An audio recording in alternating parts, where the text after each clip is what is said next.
Aqui em São É, Paulo tá bem quente, aqui o sol raiou daquele jeito. eu sou de Ontem, Valadares e lá estão me falando que lá está muito quente, então tá fazendo umas piadinhas aí do calor que está na minha cidade. Eu vou estar lá na próxima semana. Eu falei, eu estou com medo de ir, uai. Eu estou saindo de um frio e vou chegar lá, né? Minha cidade é muito quente. Mas Fica até ruim para a gente fazer as malas quando você está no frio para ir para o calor. Você não sabe o que amiga, leva. não tem roupa de verão, assim, que dê para lá, sabe? Então, eu vou ter que comprar alguma coisa lá, porque tá difícil. Tá complicado, não acha nada, né? Mas, graças a Deus, é, que Deus pode ser no calor, pode ser no frio, qualquer intempérie, Deus tem sempre dado um teto para nós, um conforto, né? Um É abrigo. Isso é maravilhoso. O resto a gente vai se adaptando, não é mesmo? verdade. Então, como foi pedido pela irmã Rose, nós estamos aqui hoje começando uma série de estudos proféticos, né? Eu ficarei um mês fora, começarei hoje, darei introdução hoje, Daniel capítulo 2, mas ficarei um mês fora, e depois de 4 semanas retornarei, aí falarei sobre o capítulo 7, 8, 9, um desses capítulos em cada dia, e depois no 11 nós pegaremos versículo por versículo, como nós combinamos. E nós vamos falar hoje sobre uma profecia, eu acho que é a mais conhecida, a mais fácil que tem. Porque a Bíblia tem uma peculiaridade muito interessante, né? Todas as profecias que Deus dá, a Bíblia mesmo responde. Ela mesma interpreta. Ela nos dá as chaves de interpretação.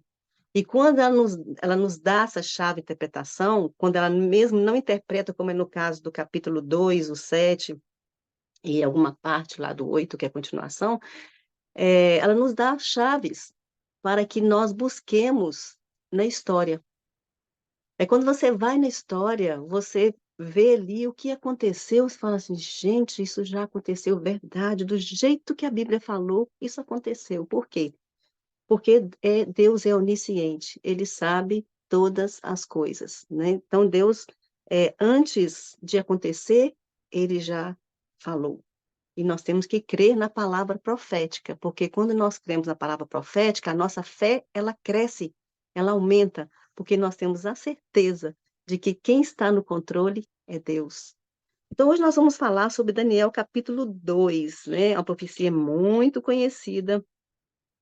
Essa profecia, esse sonho de Nabucodonosor, que era um rei caldeu, que foi o império mais rico, mais poderoso e mais temível que já existiu aqui na Terra. Ele, então, esse sonho que Nabucodonosor teve, ele aconteceu mais ou menos 600 anos antes de Cristo, tá? E, então, nós sabemos aqui que no segundo ano do reinado de Nabucodonosor, ele teve um sonho. E o espírito de Nabucodonosor se perturbou dentro dele. Por quê? Ele sabia que aquele sonho era muito importante, era muito relevante. E ele ficou perturbado. Então, podemos imaginar Nabucodonosor levantando, né, da cama, assim, perturbado. Eu sonhei algo muito importante. Quantas vezes acontece isso conosco, né? Sonhamos à noite, assim, gente, eu tive uns sonhos muito interessantes essa noite, mas não consigo lembrar o que que era. Estou meio assim, confuso. E foi o que aconteceu com ele. Mas aconteceu com ele não porque a mente dele estava confusa, porque Deus providenciou isso na vida de Nabucodonosor. Deus deu para ele toda aquela visão, deu para ele somente a visão muito interessante, e ele agora não conseguia se lembrar. Não é porque a mente dele estava ofuscada, né, estava fog, como a gente diz, né, nuviada com neblina, é porque Deus não deixou que ele lembrasse, mas deixou a impressão no coração dele de que era algo muitíssimo importante. E então Nabucodonosor se vestiu, ficou pronto para começar o seu dia, e a primeira coisa que ele fez, provavelmente, foi chamar os seus magos, os adivinhadores e os sábios à sua presença. Então, eles vieram correndo, né? Imagina, assim, aquela correria lá no palácio, aquelas roupas, aqueles hobbies que eles usavam, né? Esvoaçante. E eles correram, foram lá, sim, ó rei, nós estamos aqui. Eles se ajoelharam na presença dele. E o rei falou com eles, ó, o negócio é o seguinte, eu tive um sonho, eu quero saber sua interpretação. Quero que vocês todos falem para mim a sua interpretação. Aí os magos falaram assim: olha, rei, isso é fácil para nós, é tranquilo. Quantas vezes, rei, nós já fizemos isso para você? Quantos sonhos você já teve e nós interpretamos? Porque muitas vezes eles eram pessoas agoureiras, né? Eles achavam que sonhos tinham significados. Tem significado quando vem de Deus. Mas quando sonhamos apenas, muitas vezes assim, eu sonhei com água, eu sonhei que estava afogando, eu sonhei com isso. Aí nós queremos interpretar, falar assim, olha, se sonhar com isso significa dinheiro, sonhar com aquilo significa morte. Sabe? E isso não é de Deus. Isso são coisas que nosso subconsciente, durante o tempo que do nosso dia, aquilo que nós vivemos, aquilo que nós presenciamos, que nós ouvimos, que nós vencemos até no passado, o nosso subconsciente, ele cria aquelas imagens, aquelas coisas assim sem nexo e traz aquilo de volta na nossa mente. E então, mas não foi esse o caso no Nabucodonosor. E os magos, os sábios, eles estavam acostumados a fazer isso para o rei. O rei contava o sonho, aí eles se reuniam ali, eles inventavam uma história ali, e eles chegavam para o rei, rei, olha, isso você sonhou, significa isso, isso, isso. O rei, interessante, interessante. Ok, ficava por isso mesmo. Mas acontece agora que os magos estavam em maus lençóis, porque o rei, além de querer a interpretação do sonho, ele queria também o sonho. E quando o rei falou para eles, olha, eu quero que vocês falem o que eu sonhei. Imagina a cara de espanto desses magos. Olharam para o outro e falaram assim, o quê? O rei perdeu o juízo. Como é que nós vamos entrar na cabeça, na mente do rei para saber o que foi que ele sonhou? E foi o que aconteceu, né? Que murmurinho entre eles ali, aquela preocupação, mas como assim? Nós vamos falar o que ele sonhou? Como? Aí um falou assim, rei, olha, não existe nenhum soberano neste mundo, nunca existiu e nem existe, que peça tal coisa para os seus servos. Nós temos o dom de interpretação, mas o dom de adivinhar o que está na sua cabeça, nós não podemos chegar até lá, isso é impossível. Aí o rei, nesse momento, se levanta com muito ódio e falou com eles assim: vocês estão querendo ganhar tempo, porque ele sabia que eles faziam isso nos outros sonhos dele. Eles iam se reunir, rei, nós vamos conversar aqui, nós vamos chegar num acordo aqui para saber a interpretação do seu sonho. Mas agora o rei falou assim: vocês estão querendo ganhar tempo como vocês fizeram das outras vezes. E vocês não vão ter tempo, vocês me falem agora o que eu sonhei ou vocês serão mortos, vocês, a sua casa, a sua família, a sua casa será transformada num monturo, mandarei quebrar tudo para não ter lembrança de vocês. Neste momento, então, imagina as pernas daqueles magos tremendo. Eles passando aquele aperto assim, e agora o que nós vamos fazer? Como nós vamos falar? Porque se nós falarmos qualquer coisa para ele, ele vai lembrar que não foi aquilo que ele sonhou, e ele vai vir atrás de nós e mandar nos matar, e eles se encontraram agora no beco sem saída. Então o rei chama, falou assim: vocês não vão me falar o que eu sonhei, não? Vocês não vão me contar o que eu sonhei, o que estava aqui na minha cabeça durante a noite, eu sozinho ali na minha cama?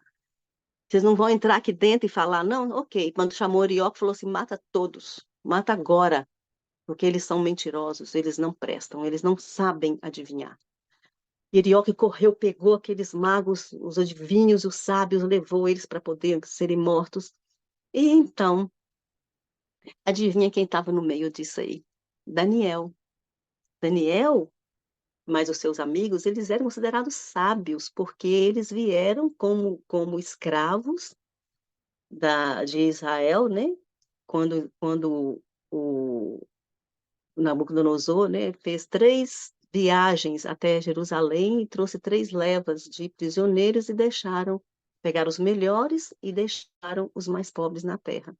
E Daniel veio junto com seus amigos numa dessas viagens e foi levado como cativo. E Daniel, nós sabemos no capítulo 1 que ele provou, mas através da lealdade a Deus, não se contaminando com o banquete do rei e se alimentando do alimento. Olha a importância da nossa reforma de saúde, nossa temperança, comer aquilo que Deus nos determinou a comer. Voltarmos a Gênesis 1, 29. Então, o que aconteceu? A mente deles estava bem mais esperta, mais alerta, e o seu corpo estava bem mais sadio. 10 dias de dieta vegana ou vegetariana, estrita, não vai te fazer ficar dessa forma. Mas Deus honrou aqueles jovens, que Deus tinha um propósito para eles. Mas nós hoje somos honrados por Deus quando nós escolhemos fazer essa mudança na nossa alimentação, porque isso é o que Deus pediu para nós. É isso que Ele pede, porque Ele conhece essa máquina, Ele sabe como ela funciona e sabe qual o melhor combustível para nós. E quando nós temos alimentação balanceada, uma alimentação que Deus deu para nós, a nossa mente ela se abre. Nós temos mais saúde física, mais vigor e mais clareza mental. E a nossa mente ela vai estar mais apta a receber a mensagem de Deus, de ouvir a voz de Deus falando a nós. E nós sabemos então que Daniel, ele foi considerado 10 vezes mais sábio do que esses homens, quando Nabucodonosor fez o teste com eles. E agora eles foram na leva aqui, ó. Juntou todo mundo, vamos embora, vocês também vão ser mortos. Daniel, peraí, o que está acontecendo? Por que tanta pressa para cumprir um mandado do rei? O que houve? E Arioque contou para ele. E Daniel falou assim, não, me introduza a presença do rei que eu vou pedir, vou conversar com ele. E ele então pediu ao rei, olha, rei, por favor, me deixa, me dê um tempo. Não seja apressado, me dê um tempo. E Daniel, até então, ele não tinha dons de visões. Ele não sabia nem se Deus iria dar para ele essa visão. Mas a fé de Daniel era inabalável. Não havia impossíveis para Daniel. E ele chamou seus amigos, contou para eles e falou com eles assim, olha, precisamos orar. Creio que eles jejuaram, oraram, clamaram a Deus, e Deus deu para Daniel o dom do sonho e da interpretação de sonhos. E aqui começa a história de Daniel, que nós vamos estar seguindo até o capítulo 12 de Daniel. E depois prosseguiremos Apocalipse, né? Mas, por enquanto, estaremos aqui estudando o capítulo de Daniel e veremos cada vez Deus dando mais sonhos para Daniel. Vamos ver como que Deus trabalha. Deus trabalha com adição e repetição. Ele vai repetir aquela profecia e vai adicionar pontos diferentes. Depois ele vai tirando alguns reinos e vai levando para frente assim até chegarmos nos nossos dias. E assim aconteceu com este sonho. Daniel, então, é chamado preso do rei, e o bonito que ele fala aqui, olha, ele virou e falou assim, olha, Deus está aqui no versículo 19 do capítulo 2.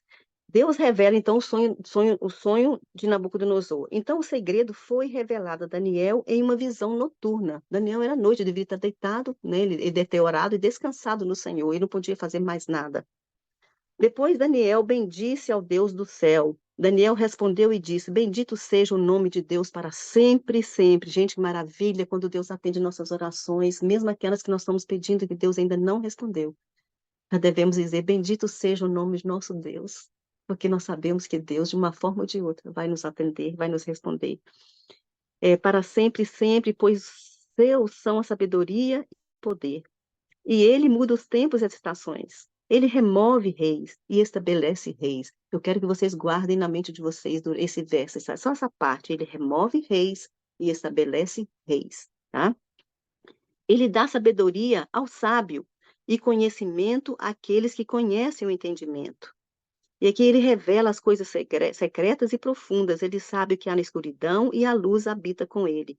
Eu te agradeço e te louvo, ó tu, Deus de meus pais, que me deste sabedoria e poder e me fizeste conhecer agora o que nós desejamos de ti, pois tu nos deste a conhecer agora o assunto do rei. Então Daniel agora louvou a Deus, bendisse o nome de Deus, glorificou esse pai querido e amado, porque em visão de noite, Deus entrou na mente de Daniel e mostrou para ele o mesmo sonho que tinha dado para Nabucodonosor, deu para Daniel e deu mais, ele deu a interpretação daquele sonho. E Daniel agora chega lá na presença do rei pela manhã e fala assim com ele, olha rei, o Deus do céu me deu a revelação, visão, seu sonho e a revelação. E ele diz aqui no verso 26, o rei respondeu e disse a Daniel, cujo nome era Beltesazar, Daniel, és tu capaz de dar-me a conhecer o sonho que vi e a sua interpretação? O rei ficou cético e falou assim, como assim? Você não pode estar na minha mente, como você pode? O rei sabia que aquilo que havia pedido era algo impossível, até mesmo para os seus melhores sábios. E Daniel falou assim, Daniel respondeu na presença do rei e disse, o segredo que o rei exigiu não podem os homens sábios, os astrólogos, os magos, os adivinhos mostrar ao rei. Ninguém, ninguém neste mundo pode fazer isso para o rei. Porém, olha que coisa linda, há um Deus no céu que revela segredos e dá a conhecer ao rei Nabucodonosor o que acontecerá nos últimos dias. Daniel não frisou a sucessão de reinos apenas. Porque o que ficou gravado mais profundamente na mente de Daniel foi o que aconteceria nos últimos dias daquele sonho dele. O teu sonho e as visões de tua cabeça sobre tua cama são estes. Então, eu quero que vocês olhem aqui para mim. Deem uma olhadinha aqui na tela. Daniel teve um sonho, Nabucodonosor teve um sonho. Ele falou assim, ó rei, você estava na sua cama e você teve um sonho. Você na sua cama e começou a revelar que sonho foi esse. Você viu uma estátua grande, uma estátua tremenda. E você viu que essa estátua era composta de vários metais diferentes. E ele começou a falar para ele: a cabeça dessa estátua era de ouro, o peito e o braço dela era de prata, o seu quadril de bronze, as pernas dessa estátua eram de ferro e os pés dela eram uma mistura de barro e ferro, tá? E ele falou assim, quando você estava olhando essa estátua, o esplendor dela, e ela estava lá, né, brilhando assim no sol, né, no campo onde ela se encontrava, e Daniel mostrando essa estátua para ele, ele falou assim, eis, ó rei, que de repente do céu veio uma pedra sem o auxílio de mãos, e essa pedra então bateu no pé dessa estátua, e ela quebrou e virou pó. Não nada dessas nações aqui, nada dessa estátua aqui representava mais, não tinha mais nada, viraram um pó, esmiuçou toda ela e esta pedra encheu toda a terra. Quando Daniel foi descrevendo este sonho, essa estátua para Nabucodonosor, imagino ele, quando Daniel começou, ele devia estar sentado, né, nessa posição assim, ouvindo Daniel. Quando Daniel começou a falar dessa estátua e dos materiais que ela era composta, o rei deve ter quase levantado do seu trono, ou ficado de pé, e fazer isso mesmo, é isso mesmo. Então, Deus fez com que a mente de Nabucodonosor voltasse para a estátua, para o seu sonho.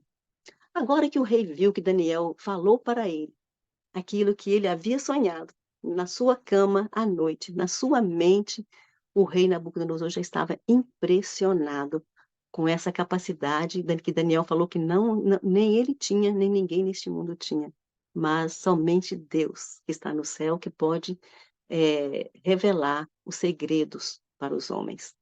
Tudo que passa em nossa mente, os nossos pensamentos, sejam eles bons ou maus, eles passam pelo escrutínio de Deus. Deus conhece todos os nossos pensamentos, tudo aquilo que passa na nossa mente.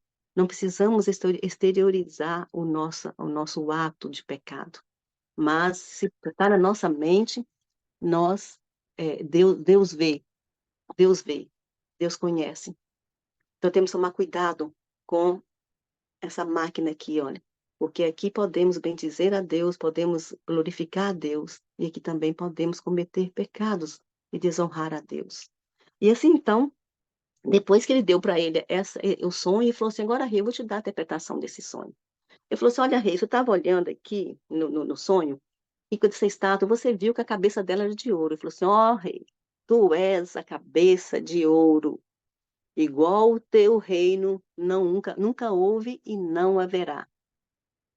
E o rei estava assim, eu sou a cabeça de ouro, realmente, em questão de grandeza, de riqueza, não houve nenhum império antes de Babilônia e nem depois dela, que fosse tão rico e poderoso como este reino, como essa nação.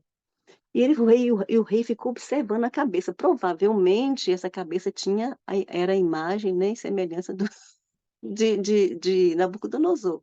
Ele era a cabeça. Então, ele falou assim, mas você estava observando, rei, a sua cabeça aqui de ouro? E eis que um outro império, outro reino veio, um reino inferior ao teu. tanto em poder quanto em riqueza, que foi o reino da Medo e Pérsia. Depois desse reino, rei, aí haverá um terceiro reino, que será também inferior ao teu e inferior ao reino da Medo-Pérsia, que será o reino da Grécia, tá? E ele falou assim: depois, logo que passar o reinado da Grécia, haverá um quarto reino que ele é inferior ao ouro, à prata, ao bronze, que é o ferro. Mas esse aqui será um reino o mais duro deles, o mais terrível deles. E haverá então este terceiro reino. E ele começa a falar: tu és a cabeça, Babilônia, Medo-Pérsia é representada por Ciro e Dario, o, a coxa e o ventre de bronze era a Grécia, representado por Alexandre o Grande, e a Roma, que é representada pelos Césares, né, pelos Augustos, é, os imperadores romanos. E foi justamente durante esse império de ferro que mataram o nosso Senhor Jesus. E nós estamos vivendo aqui. E ele falou então que ele viu aqui, isso aqui não é um quinto reino. Isso aqui não, os pés da estátua não é um quinto reino. Porque impérios só existiram, grandes desse aqui, existiram que comandaram o mundo, o velho mundo, só existiram esses quatro. Aqui não existia mais império, aqui foi a divisão do Império Romano, desse aqui. Nós vamos falar sobre isso depois, tá? Então, o que aconteceu? O rei, então, falou assim: olha, rei, depois você vendo essa sucessão de reinos, eis que do céu veio uma pedra, e essa pedra foi cortada sem o auxílio de mãos. E essa terra derrubou a estátua, acertou ela no pé, e então o que aconteceu? Essa pedra, o reino dela encheu o mundo inteiro, e é um reino que nunca mais passará a outro e nem será dividido. É um reino eterno, é o reino de nosso Senhor Jesus. Esse reino será estabelecido com a volta de Jesus. Jesus é a nossa rocha, não é? Jesus é a nossa rocha. Essa rocha cortada, sem o auxílio de mãos, vindo do céu e lançada no pé dessa estátua, ela estava destruindo os reinos que existiriam aqui. É por isso que Daniel falou assim: olha, Deus deu a conhecer ao rei Nabucodonosor o que acontecerá nos últimos dias. E aqui são os dias em que nós estamos vivendo, são os dias que nos encontramos hoje. E quero ler para vocês aqui, bem rapidinho, o que fala aqui sobre esses reinos. Os impérios, então, abrangidos pela estátua são 4, e não são 5, tá? Os pés de ferro e de barro é a divisão do Império Romano. Ele não existiu o quinto império depois de Roma. Não existiu. Nós estamos hoje vendo a Europa fragmentada, nós vemos grandes potências, mas não um grande império. Então, os impérios abrangidos pela estátua histórica são 4 e não 5 ou 6, são 4. O Império Romano não capitulou diante de um quinto império, tá? A queda do Império Romano aqui não foi um quinto império, nós já falamos isso. Isso aqui foi uma divisão desse aqui, tá? Sua deteriorização do Império Romano, ele ocorreu ao longo de um extenso período e ele foi sendo abocanhado aos poucos pelas numerosas coalizões tribais que possuíam suficiente ambição como para apropriar-se de uma porção. O Império Romano começou muito forte mas só que depois que conquistaram todas as nações, com o passar dos anos, foi o império que mais durou. Esse império aqui foi o que teve a duração maior de tempo. Eles começaram, né, os Césares ali, os Augustos, os imperadores, eles começaram a viver uma vida dissoluta, no pecado, na glutonaria, na bebedice. E aí, então, o que aconteceu é que as nações ao redor ali da Europa, do Velho Mundo, começaram a se rebelar contra Roma. Eles cobravam pesados impostos dos povos. E eles então começaram ali a se rebelar, né? E querendo pegar uma porção de terra para eles. Então, o que aconteceu? A França, a Itália, a Grã-Bretanha, a Alemanha e as demais nações da Europa contemporânea são o resultado da fragmentação ocorrida ao longo do processo. Como os dedos dos pés eram em parte de ferro e em parte de barro, assim por uma parte, esses reinos aqui, ó, alguns representados pelo ferro são reinos da Europa que são fortes, e alguns representados pelo barro são reinos mais fracos, frágil. Quanto ao que viste do ferro misturado com barro de lodo, misturar-se-ão mediante casamento. Nós vamos falar sobre isso no capítulo 11, tá? No capítulo 11, nós veremos aqui, a partir de Alexandre, daqui para baixo, nós veremos essa divisão dos impérios, do Império Romano, e veremos como eles vão querer, amplamente, através de união, de tratados, de casamento, de semente, unir um país com outro, uma nação com a outra, e formar um grande império novamente, né? Então, eles tentarão se ligar um ao outro através de casamento. Os pés e os dedos representam as nações da moderna Europa, algumas fortes, outras fracas, que operam no território do Império Romano do Ocidente. Estas são as nações que jamais se unirão politicamente. Então, aqui, Babilônia, Medo-Pérsia, Grécia, Roma e o Império Romano dividido, onde nos encontramos hoje, tá? Nós estamos vivendo o período da divisão desse império aqui, e ela jamais se ligará novamente, porque o nosso Senhor Jesus virá dos céus com poder e grande glória nos dias desses reinos, e ele dará fim a estes reinos, e ele então iniciará o seu reino sempre eterno, que nunca, jamais será destruído. E terminando aqui, fala o seguinte, eu gosto muito desta expressão aqui, olha, esse texto. Os projetos humanos não terão nenhuma participação no estabelecimento do próximo império mundial, o império do Messias. Não há nada que o homem possa fazer para ajudar ou atrapalhar o estabelecimento do império de nosso Senhor Jesus Cristo, que virá muito em breve nas nuvens dos céus.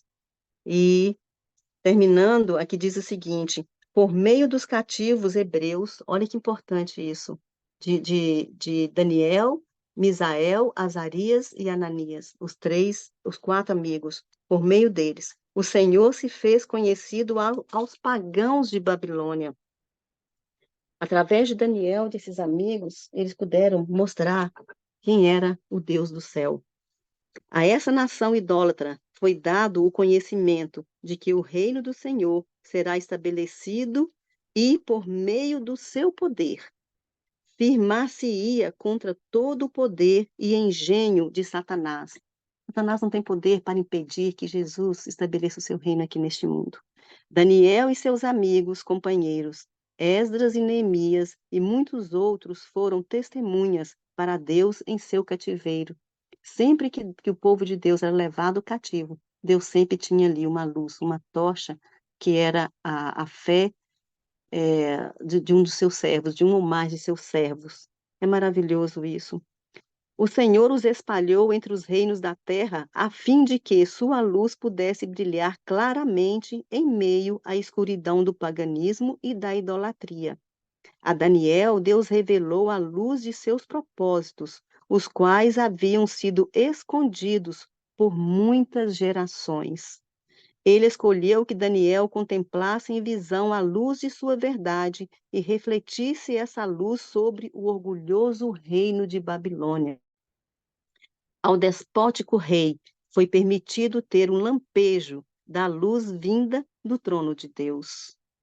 A Nabucodonosor foi mostrado que o Deus do céu governa sobre todos os monarcas e reis da terra. Seu nome deveria ser propagado como Deus sobre todos os deuses.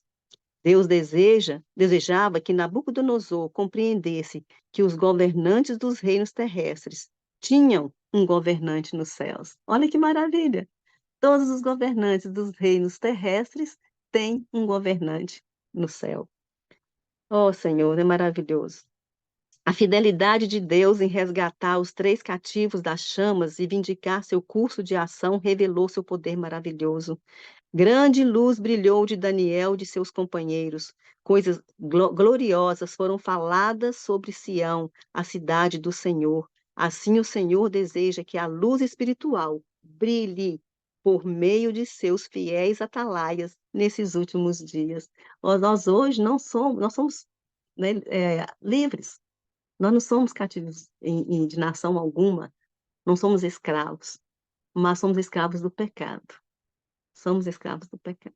E Deus quer que sejamos atalaias da verdade e que a luz dele brilhe por meio de nós, que todos vejam que nós não somos cidadãos desse reino, que nós estamos aqui de passagem e que nós representamos e somos representantes do reino celestial.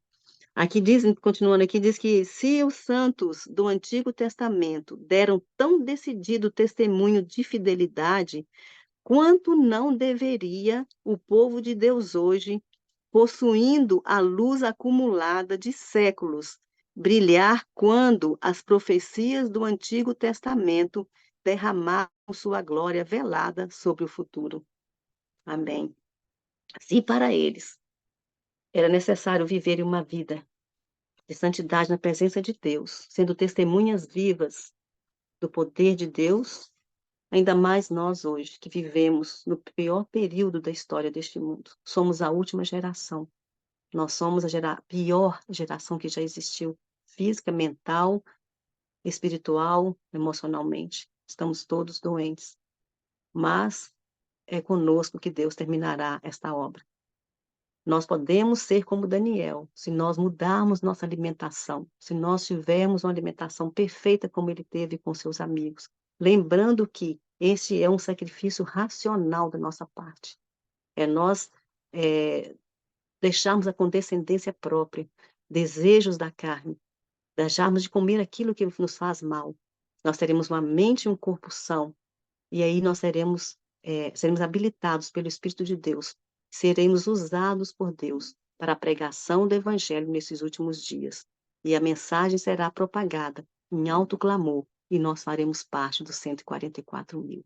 É tudo um conjunto, não tem como você falar assim, Senhor, por favor, derrame sobre mim o Espírito Santo, eu quero a plenitude dele, Senhor, se nós continuamos desobedecendo aquilo que Deus ordenou para nós, nas pequenas coisas, mas para Deus elas são grandes. Que Deus nos abençoe, que nossa fé cresça cada vez mais, cada dia mais, cada hora mais, para que estejamos prontos, preparados para quando este reino jamais passará, vier e ferir a terra, derrubar todas essas nações que estão lutando aí.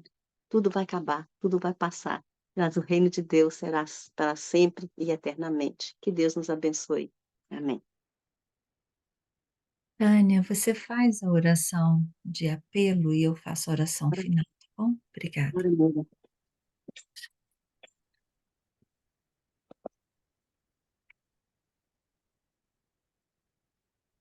Senhor nosso Deus, nosso querido Pai, nós te agradecemos, Senhor, porque Tu nos escolhestes, Tu nos chamastes, Tu nos tiraste das trevas, do pecado, do mundo, e nos chamou para a Tua santa, maravilhosa e grandiosa luz. Te agradecemos, Senhor, pela Tua palavra, pelas profecias que o Senhor deixaste em Tua palavra, Senhor, para nós. Elas fazem que o nosso coração se aqueça com o poder do Teu Santo Espírito e faz, Senhor Deus, que nossa fé cresça muito, porque sabemos que há um Deus nos céus que está no controle de tudo aqui na terra. Nada passa despercebido a Ti, Senhor, nós sabemos disso.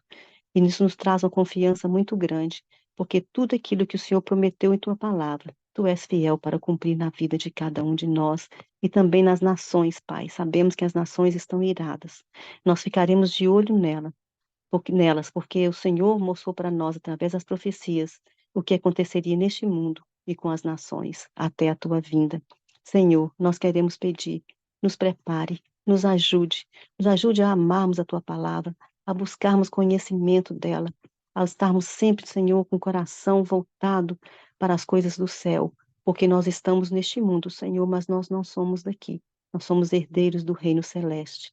Por isso, Senhor, abra a mente e o coração de cada um dos teus filhos que aqui se encontram e de todos aqueles que terão contato com essa mensagem e com as mensagens que estão sendo apresentadas aqui neste grupo. Que todos nós, Senhor, possamos crescer mais e mais diariamente em conhecimento, em graça e sabedoria diante dos homens e diante de ti, Senhor, pois tu és a fonte de todo conhecimento, de toda sabedoria.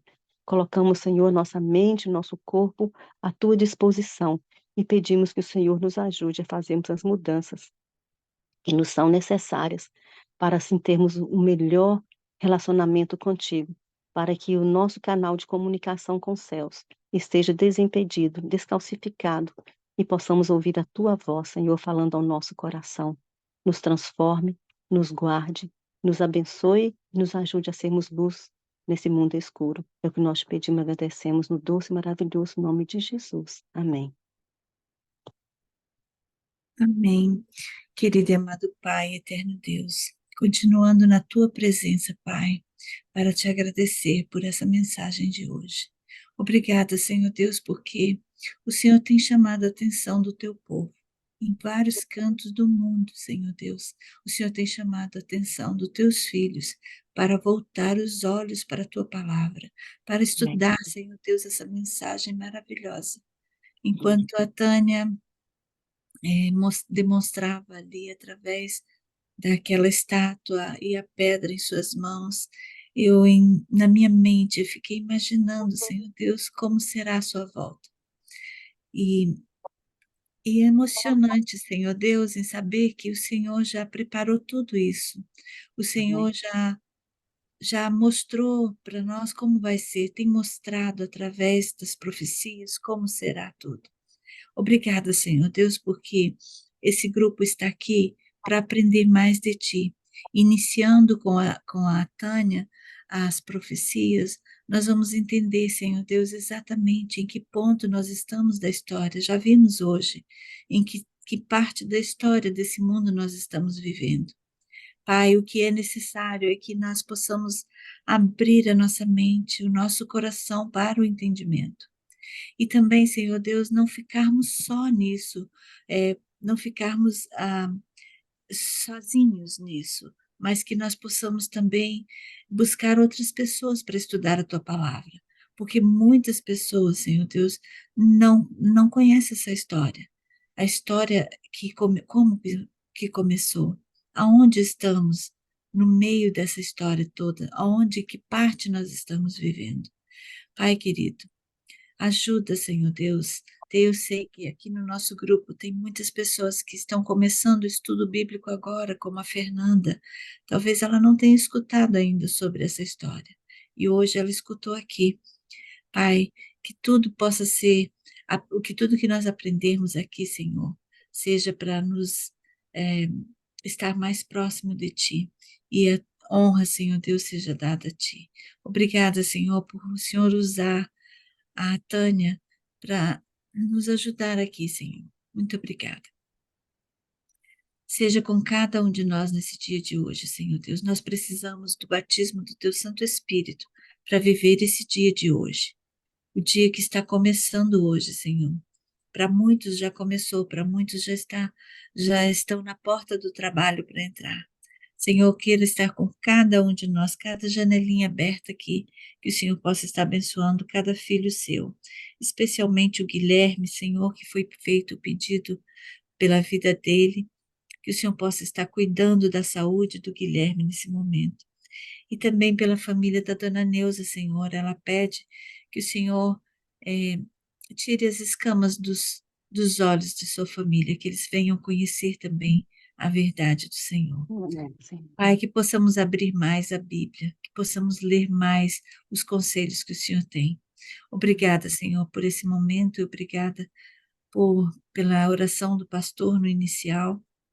Que o Senhor nos abençoe, perdoa os nossos pecados, Pai. Fica conosco hoje, em nome de Jesus. Amém. Amém, Senhor. Amém.